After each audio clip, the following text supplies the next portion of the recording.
It's Filter Free Friday, y'all. I'm glad y'all here.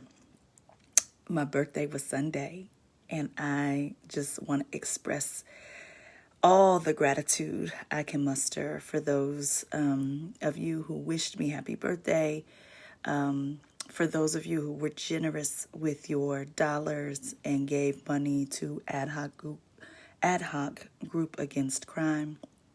If you don't live in the Kansas City area, it's an organization focused on crime prevention, but they provide incredible support services for families who have been impacted by violent crime.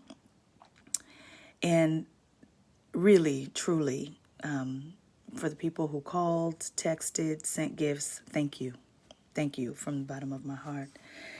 There's this, it's an interesting thing about volunteering, and I volunteer on the board for ad hoc.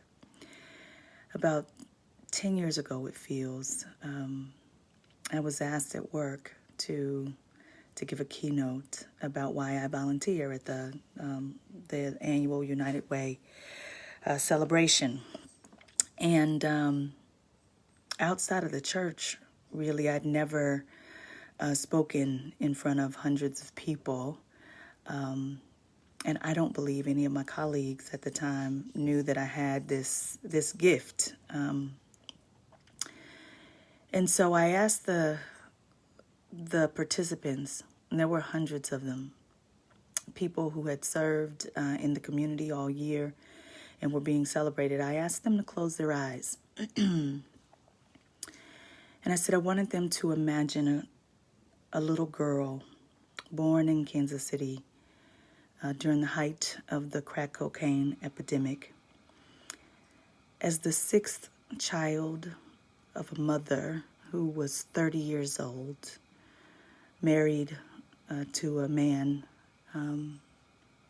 for 15 years almost, who was 33 years old, both of whom were functionally illiterate.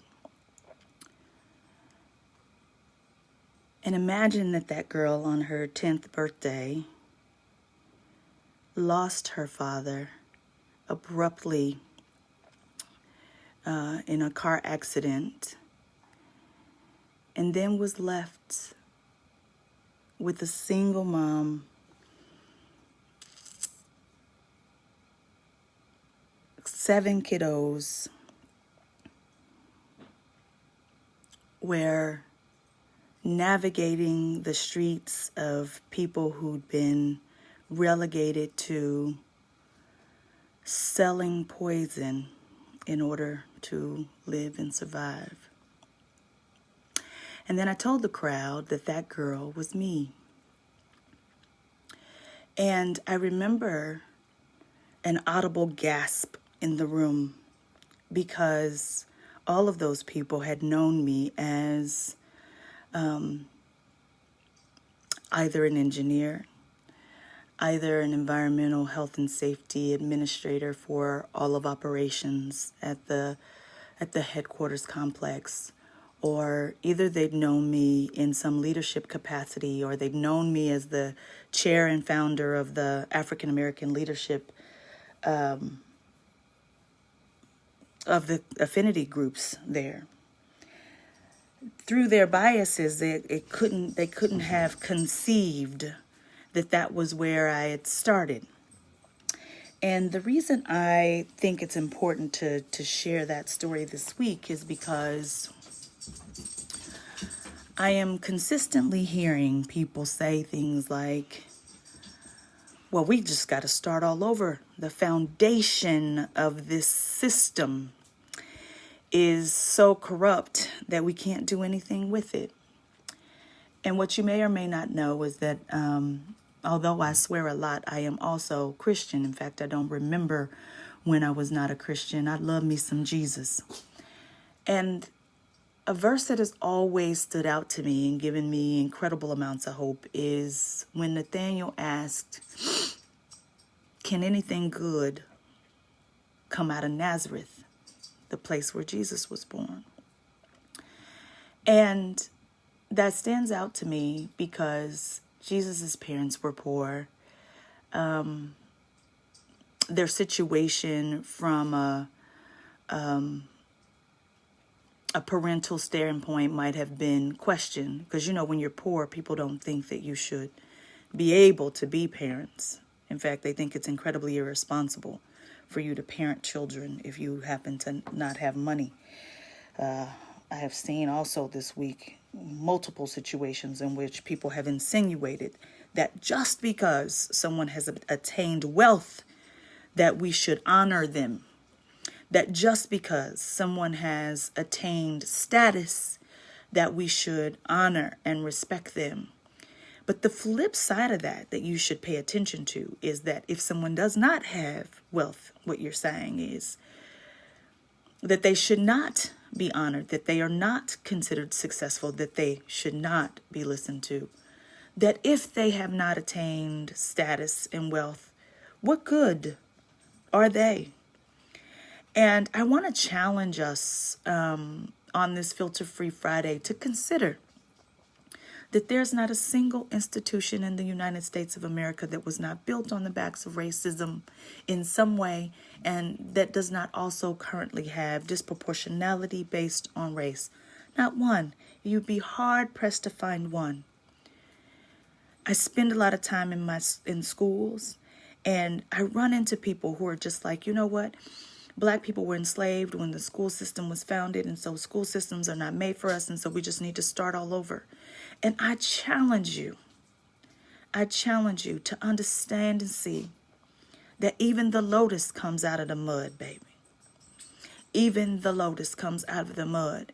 And if you believe that only a good start can create something worth valuing, you then help us to create these situations in which we have certain kids and certain people in certain situations in which we look at them and say, I'm not sure that's salvageable. But if that's right, would there ever be a Jesus? Would there ever be a me?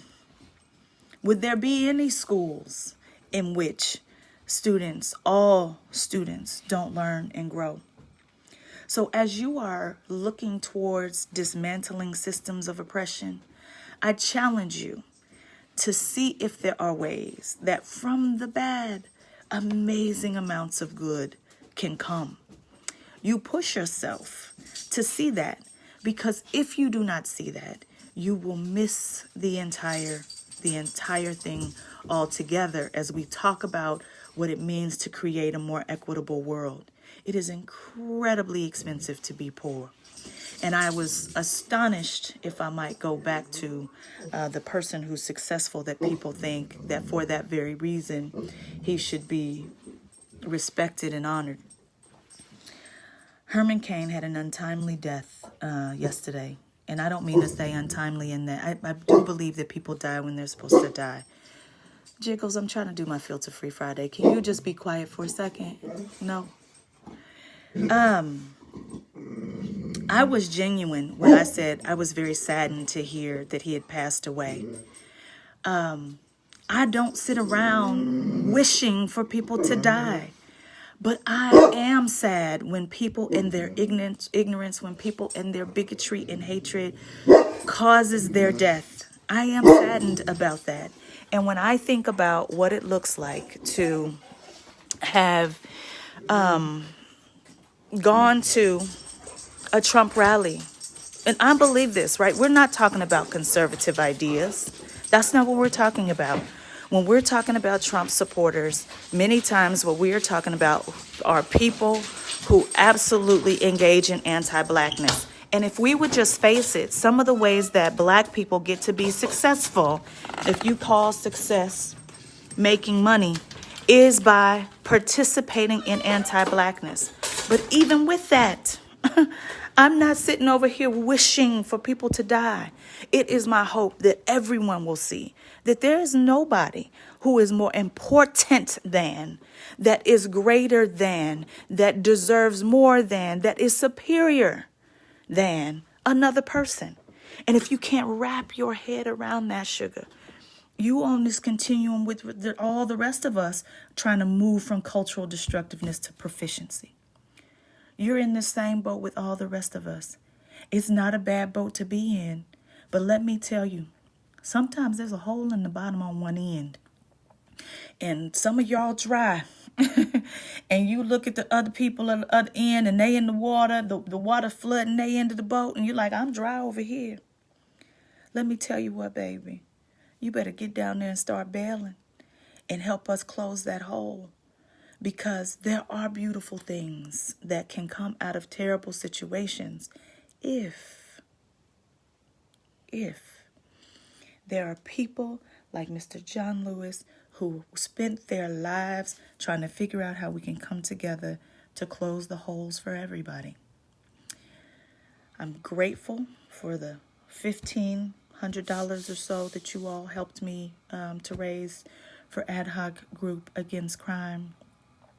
I am grateful for all of your birthday wishes. I am grateful for all of you who are, the blinders have been taken off and you're pushing forward to help do the work. But what I want to challenge you with, sugars, is as you dismantle systems of oppression, you don't have to burn everything down and leave it where there's nothing left for us to be able to work from. This is not like a house that's built on a bad foundation that we got to tear the whole house down and start over. I've even seen houses that have had bad foundations and they lift the entire house up on stilts, repair the foundation, and then put it back down.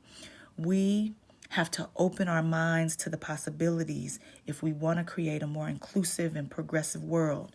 And it is about bringing everyone along, everyone. And if you don't want to be part of it, listen, I understand that. I do. But if you are a part of it, be careful.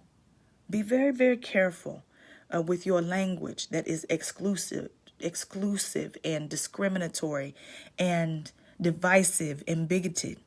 Because then, how better are you? It's Filter Free Friday, y'all. We got work to do.